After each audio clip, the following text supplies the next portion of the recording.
For more Death Battle pitch chicanery, check out my first pitch, Ghostface vs. the Fisherman, at the link in the description. Thanks for watching! Also, if you have a pitch as well, why not consider supporting me? Go to my Reddit or to Anon the Martin's Ko-Fi to check out what we're currently working on for all Kickstarter pitches. Commissions only. Link in the description for more information.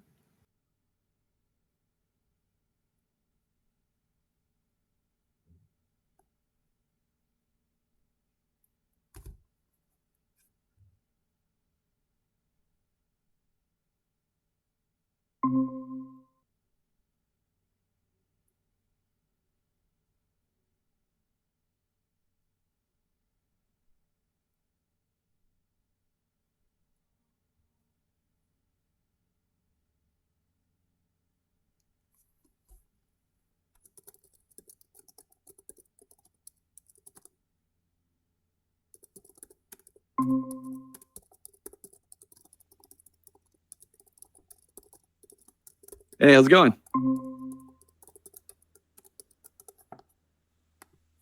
Hello, hello. There we go. All right. Hello.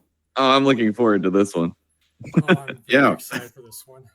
Oh, you got the ears. All right. Believe it or not, I have a proper pair of brown ones because I've actually done a Squirrel Girl cosplay day last year, but they are at home, and this is the closest I have. This is where I conquer the Squirrel cosplay. So this is the hell yeah, that's awesome. You know, I'm a big fan of Conquer, so that's great. He is actually in my second most wanted matchup, but that's Conquer versus Duke Nukem, and I'm waiting to see for Sam to get on. So how's that not one we've done? That actually does make sense. I've never thought about that before. We did the Shrek argument the other day, but that was... I came up with that one like literally years before even watching Death Battle, because I came up with a friend of mine who was a big Duke fan because we wanted characters in Smash. And then that makes so much more sense than I think any other Duke Nukem match. Yeah. Well, all right. Well, what a great pitch. Thanks for coming, guys. Yeah. Sold. See you later. And then we're done. Yeah. Thank you so much for all the support. For backing the Kickstarter, for helping us out. We wouldn't be able to continue doing without what we're doing without your help, and we greatly appreciate it. And the general idea behind this call is the floor is yours. However you want to talk about your matchup, ears or no ears, no pressure, no expectation.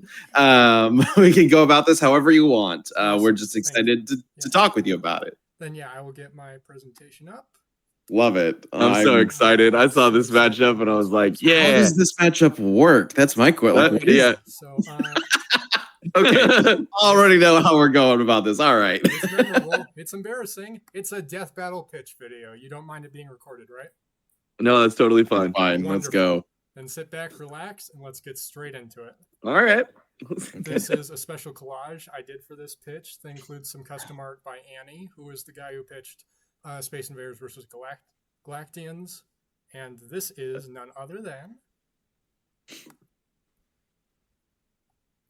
Squirrel Girl, the unbeatable superhero of the Marvel Universe, versus Pepsi Man, the soda-slinging superhero from PepsiCo. This was made for me by none other than DJ Tiki himself. This is awesome. All right. This is some art for me by Ashuto preparing for it.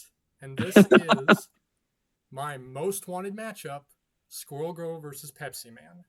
Created 2 years ago, this match has created a little bit of a following over the past few months as people slowly became more interested in it the more I've learned about it. The connections break down into they are both more lighthearted, positive takes on the typical superhero concept. They can regain their health and energy through food and drink related to their personas, both with Squirrel Girl's Nuts and Pepsi Man's Pepsi. They are more street-based superheroes despite their wider and more insane feats that look out for anyone in need no matter how minor. They both debuted in the early 90s. If you'll remember way back in season 6 with Lobo's pitch, talking about how much comic books were going down a very dark and gritty path, Squirrel Girl debuted in 1991 and then Pepsi Man in 1994 and represent a more lighthearted, positive outlook on the superhero genre and have developed a cult following over the years because of their unique and insane moments, to say the least. Hey, I try and spread the word of Pepsi Man anytime I can. So. Oh, wonderful. Believe me, so do we. Nuke Brother, another wonderful member of our community, put together this little trailer for me. Oh, cool.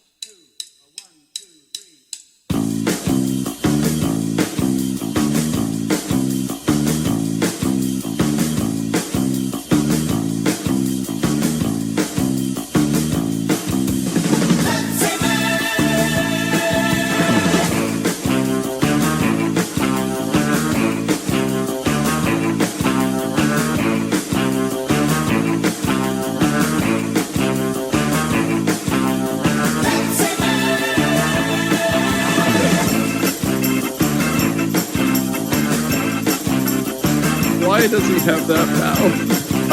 I have a theory. Look at that theory. Oh god.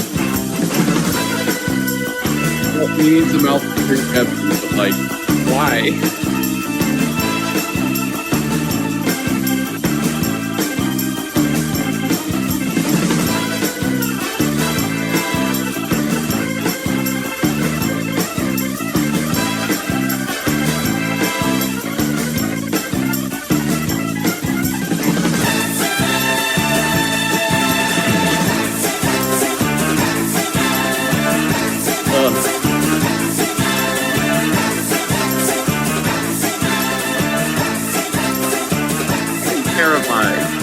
So horrifying. Terrifying mouth hole every time I see it. And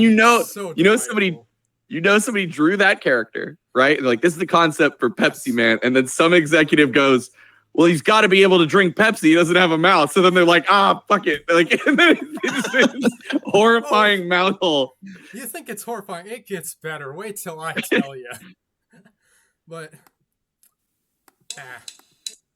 again, run it back. Yeah. It made me a little thirsty, so I think I'm gonna quickly. Oh my god! Continue on this. Oh, you don't have to drink Pepsi. No, you got to do that again. You got to make sure that the logo's facing the camera. Yeah. You really got a product placement. Got to get that sponsor. There we go. Nice, good job. All right. You, of course, have talked about Squirrel Girl before. She is actually one of my favorite characters of all time. Real name Doreen Green. First debuted in 1991. And recently received an immense boost in popularity in general thanks to being a playable character in Marvel Rivals. And a fun fact is, her voice actor in Marvel Rivals, whose name I always mess up, was originally going to play her in the MCU in a New Warriors TV show. But then really? For that got canceled. So it was really special to see that she got to return to play her in the video game. She's a wonderful actress. But what of her opponent?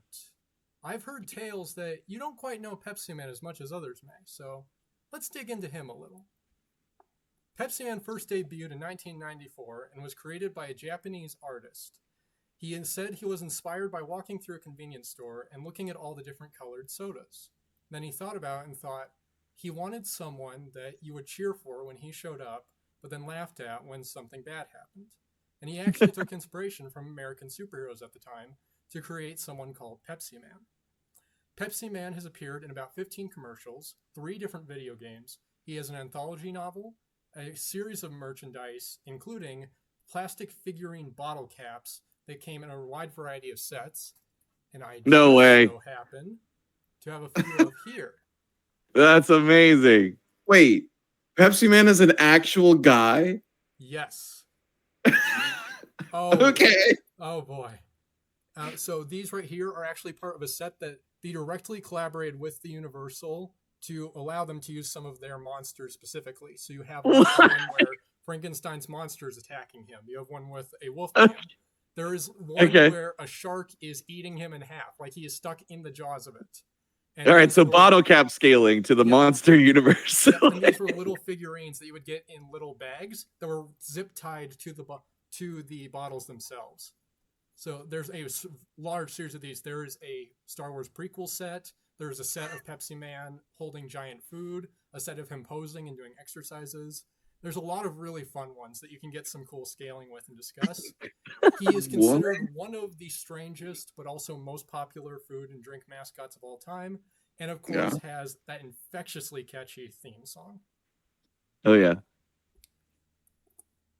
Some of Squirrel Girl's feats is that she is not only considered one of the most powerful characters in the Marvel Universe, if not the most, but also is an incredible communicator and has befriended all sorts of characters like Deadpool, Galactus himself, and Wolverine. She's dodged lasers from MODOK and Iron Man robots. She swung around the dragon Fin Fang Foom by his tail, a dragon so large he once swung the Great Wall of China like it was a jump rope. And despite how people have understood her over the years, her ability to defeat people off screen is actually pretty inconsistent and was mostly a gag in the early years when they were figuring out her character more. It's since been not entirely discontinued, but not nearly as much part of her character. And it's interesting to see what she's able to accomplish when she really shows off on screen. But don't take Pepsi Man lightly. He has been around for over 30 years, and he's gotten into some experiences, to say the least. He is a playable character in the fighting game Fighting Vipers on the Sega Saturn, including the ability to suplex enemies with a flying suplex, something we have not seen on the show since Squirrel vs. Machamp. Can kick down fences. He has run straight through subway tunnel walls and metal sheds without even flinching. He dodged a bullet fired at him at point-blank range. He is, as I said, survived encounters with the Universal monsters. He has the insane ability to start glowing, like his body literally starts glowing like a flashlight and intensifying until he quite literally blew up an entire news truck that he was held captive in, and it was completely disintegrated. He is essentially a walking explosion whenever he feels like it to defend himself. And Pepsi Man is not just a person, nor is he a man. Because it turns out, okay, Pepsi Man is an alien. And not just an alien, his metal body appears to be a sentient material, according to him, that comes from outside of the Milky Way galaxy, came to Earth, and was discovered by NASA. And according to him, Pepsi Man was born when a scientist accidentally fused the Pepsi logo itself with his metal body, which at the time had a formless, shapeless mess. So Pepsi Man isn't exactly what you'd call normal. When is so he's an alien that gets captured, and then a scientist accidentally brands him into Pepsi, and then he just rolls with it and becomes their mascot. Kind of. He came to Earth willingly, and then he was basically imagine like the Blob or the T-1000, just this shapeless mass, right. And then a scientist accidentally fused the Pepsi logo with him, interacted and had a reaction that formed a humanoid shape out of it, and he was granted all these odd powers through it. All right. These two, okay. Just rely on their superpowers. As Squirrel Girl, of course, has a wide variety of tools at her disposal, including her pouches of nuts that boost her energy, her slingshot and giant acorn, an Iron Man suit that was a gift from Tony Stark himself. She has a flying squirrel suit, she personally named, of course, that allows her to glide in the air. She has a squirrel gig, which is literally a helicopter shaped like a squirrel. And, of course, she has her army of squirrel friends, which she has used for all kinds of purposes. At one point, she had her squirrels wrap around her like a cocoon to form a kind of armor, and then it slid out the back of it like a shell to keep her enemy distracted. She is very creative with how she uses her friends. But for some reason, Pepsi Man doesn't just need Pepsi cans to deliver things to people. He needs everything he can get. So they decided he not only needs to be able to create these Pepsi cans out of nothing, just wave his hands out of nothing and create it, he can personally drink them to heal himself and regain his stamina, seemingly can fire them like projectiles. Imagine just waving your hand and suddenly this torrent of heavy cans firing at you like shotgun shells. He can do that. He owns a Chevrolet Corvette.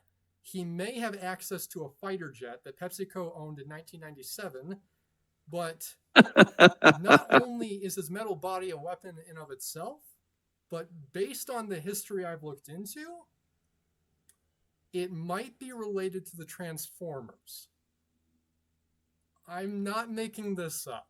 Okay. So the thing is, this is a Pepsi Man internet novel, which was essentially an anthology story of 3 choose-your-own-adventure style stories that was published in Japan in 1997.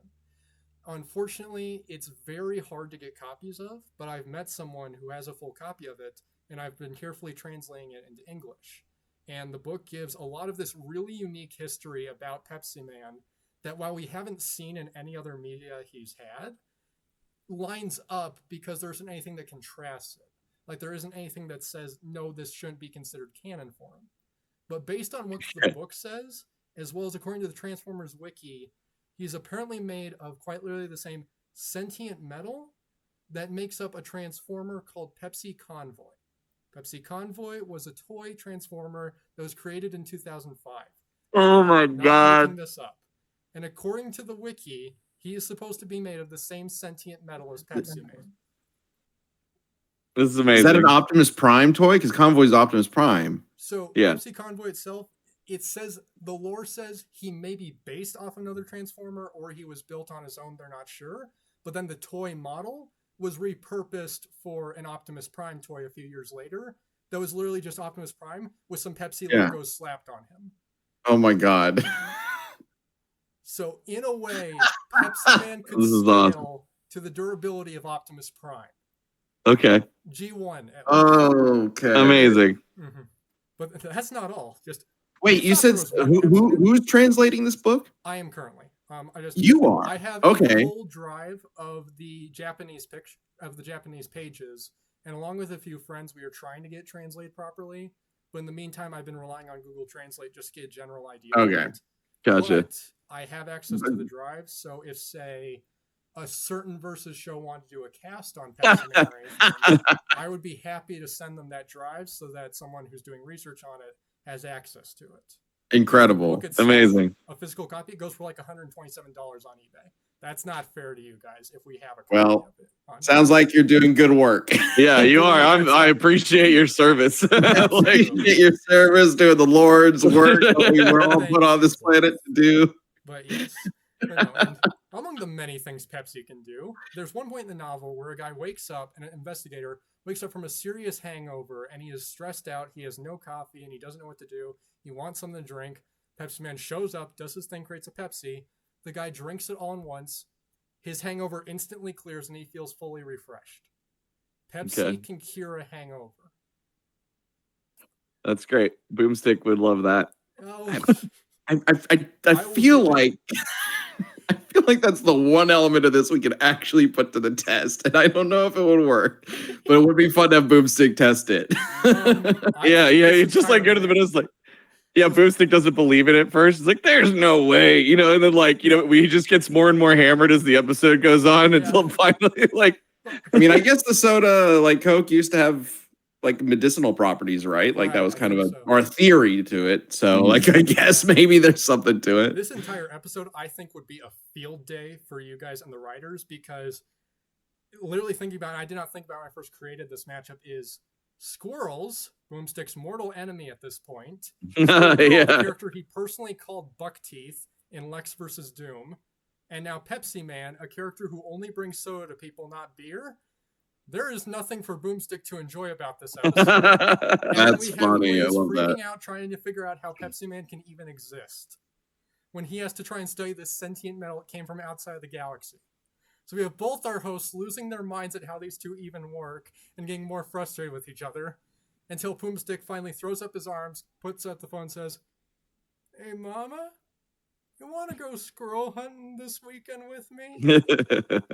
I love the idea of Wiz preparing an episode specifically made to break Boomstick. That's very fun. Kind of reminds me of what we did with Deadpool. That's fun. Oh, absolutely.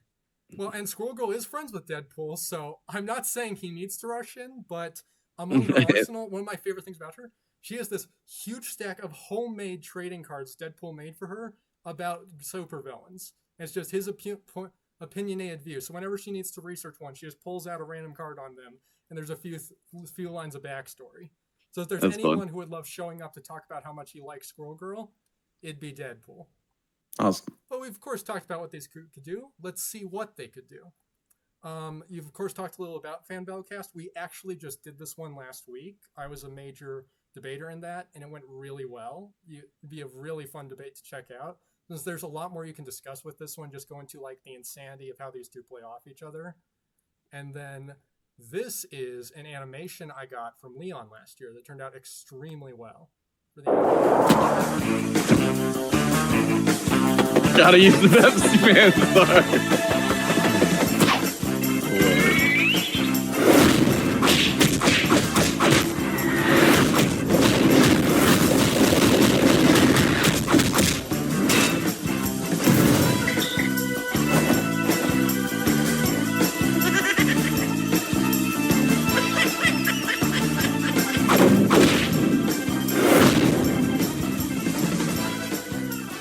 of people. That was awesome. Yeah, a lot of people compare it to 1 Minute Melee. I forgot to bring up the trash can. In the first level of the Pepsi Man video game, the major one, there is a part where you run into a shed and then you get a trash can stuck on your head, which inverts your controls. And that's like one of the best he's best known for. So it'd be a great moment in the fight of just him getting completely stuck in it. Got it. Because he's just now dizzy. This was some great sprite artwork done by none other than Origin himself for me.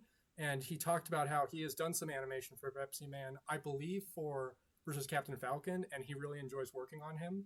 So this was some art I got from him last year. This was some art from some people in the community, including Wisty on the right side, and then I Do Indeed Exist, including Doom stuck in the background against the sunset. This is a 3D picture done for me. Oh, wow. Boy. Yeah, this one turned out really great. I wanted to get one of her throwing the giant acorn because that's one of her biggest things right now. In fact, that's actually Superman's model from Multiverses that he repurposed for Pepsi Man. I was noticing it was kind of wide in the chest there. So really built. And then this is some art I got recently from Retro Watcher on Twitter. I have actually I love this matchup so much. I did a full fight script on it, and then I took some of the biggest visual parts of it and asked her to do some pictures of it for me. Because it would start out with them crashing into each other accidentally in the park. And then as the fight escalates on like an abandoned street, we can bring in the Chevrolet, and then he would get stuck in it. Then we have to have a Squirrel Stampede moment. Like, if Squirrel Girl gets on, that's kind of mandatory at this point. And then the climax would be just him firing all of these Pepsi cans and them going full force at each other while she is in her Iron Squirrel armor. And then I love the idea of this ending in a semi-friendship, as it would still be a death battle. But I really love the idea of them coming to terms with each other, similar to something like, say, All Might versus Might Guy. Is just like, especially because of how friendly they both are. I love the idea of it being a misunderstanding at the start, especially of them like crashing into each other. And then as the fight escalates, even like take a break with each other to stop and pause and drink a bit and just become friends and decide, you really want to finish it? All right, buddy, let's see what you got. And then together they finish it, and it just has a bit of a melancholy ending that still works between the two of them.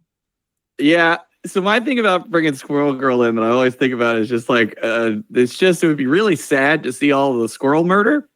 But maybe Pepsi Man's the character because he'll like toss them aside instead of just like murdering them. You know. Fun fact is that a question I get a lot is, could a squirrel survive drinking that much Pepsi? There is actually a panel where Miss Marvel, Kamala, and Squirrel Girl are staying together at a restaurant and they're eating macarons together, which are these little French pastries.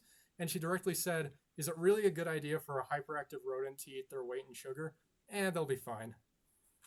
Well, there you go. It's one thing to have an army of squirrels attacking you. It's another when you have Pepsi cans everywhere. They're leaking. The squirrels are licking it up. And you have a bunch of hyper squirrels in the road. Now they're both dealing with them out of control. This is a beautiful thumbnail that's done for me by Puella that really shows off the great color scheme. I love the playing of the browns and blues and the oranges in this matchup. I think the color scheme would be really great for it. And this is a beautiful hand-drawn thumbnail that I got from Mal that turned out really nice. The results are, this is relatively clear-cut. And again, when I first came up with this one, I had really not researched either character that much yet. What it really comes down to is Squirrel Girl just is too strong for Pepsi Man to last long enough against. Like, even if we scaled him to G1 Optimus Prime, that would put him at like large planet at most. And she has like feats of beating up characters who are in the universal range. But speed-wise, it is subsonic versus relativistic. It's not too wide a gap. And it would be so much more about how much their arsenals and powers play off each other, which I really think lends itself to so many fun ideas. Like, I could literally go through a list of like so much this episode can take from. It's got like some Smokey versus McGruff, especially with looking at advertising mascots instead of PSAs. It's got some of that Might energy of heroes playing with each other, a little Iron Fist versus Poe. Just a lot of these little ingredients that mix together into this delicious creation that would be so fun to see them work off each other with. And then over time, I've really worked on selling this on more people because it's one that can really take a while to look at. A lot of people's first reactions will be, what are the connections, or I don't get it. But then the more people have listened, they've really grown to like it more. And like Origin personally said, it's fun. I had a blast animating Pepsi Man. He's definitely a cool character. People loved like just the fight potential, how the absurdity plays into the matchup, and it's a major feature. The humor that can go into it. And then a major part is in the top right, Will Jackson here. He runs a website called PepsiManCollectors.com, which is really like a history on Pepsi Man and a lot of the merchandise across his history. And he personally said, when I said I was going to be pitching this, I love the Death Battle YouTube channel. There's tons of information on there, but if there's something else you need to know, shoot me a message. So he would be more than happy to talk with you guys further. And he's right on Facebook. You could just look him up and find the group chat about it. That's so funny. Well, you've clearly done your homework, to say the least. And then a few last things is this is some artwork. I was one of the very lucky people to get to do 2 matchups. I had Ghostface versus the Fisherman with Sam and Liam last week. So I wanted a piece of these 4 together to celebrate it because the tonal contrast for them is so funny looking at it that it just made sense to, because over the past half year, these 4 in a way have really become more of a group to me that oddly fits in a really fun way. Fun. But the last thing I will say is that if you're really into this idea, or you'd like to look at it further, but you're not sure, or you have someone else you'd really like for Squirrel Girl, Pepsi Man still has some really good options. And my number 1 goal was to sell you on this matchup. My second goal was to sell you on Pepsi Man on Death Battle. And if there's other ones you'd like to look at, these are absolutely the 2 to do so. Sporticus from Lazy Town and Cool Spot, the 7-Up mascot. As Larry Winwood, I'm sure you've heard of him, has personally said Pepsi Man versus Cool Spot is one of his most wanted. And a lot of people are really on board for the idea of Pepsi Man versus Sporticus, especially because of Pepsi Man's own athletic abilities and how much they could play off each other. And then what really drove me to not just do this pitch, but really do the best I could was before you did the cast on Sporticus versus Jujiro, Luis posted, I wanted to do a Pepsi Man matchup, but the argument I received back is, but like he just runs. So I'd love to prove them wrong. Yeah, this is great. Okay. Like I said, I love Pepsi Man. I try and spread the word of Pepsi Man whenever somebody brings up like Pepsi. I'm just like, do you know about Pepsi Man? Anyway, my initial thought for a match for him was Sega to Sanchiro. But reserved sigh. We do have to jump out. We're well over, but very fun idea. Love it. And it'd be fascinating to explore this ridiculous nonsense that is Pepsi Man. You know we love Squirrel Girl. If you want to send this PowerPoint just presentation in general to us, you can send it to that email that's in the chat right now. You crushed that, man. You did a really good job presenting. Really good job putting together the presentation. That was fascinating, and I learned a lot about Pepsi Man in particular. So great talking about with you guys, and hey, if you ever do it someday, it would make Tippy Toe very happy. Make me happy. All the props too. That was just, my God, I'm impressed. All right, thank you again for supporting Kickstarter and for the great presentation. This was a lot of fun. Thank you both so much. You have a wonderful day. Thank you too. It's been great talking to you. Bye. Thank you so much. You're amazing.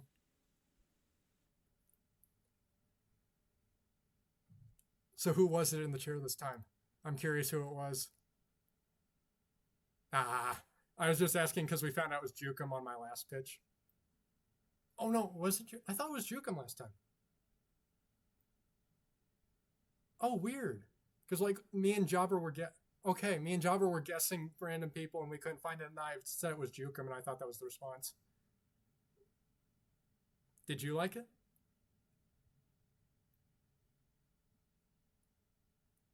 Yay! Thank you. You have a good day. Take care. Thank you very much.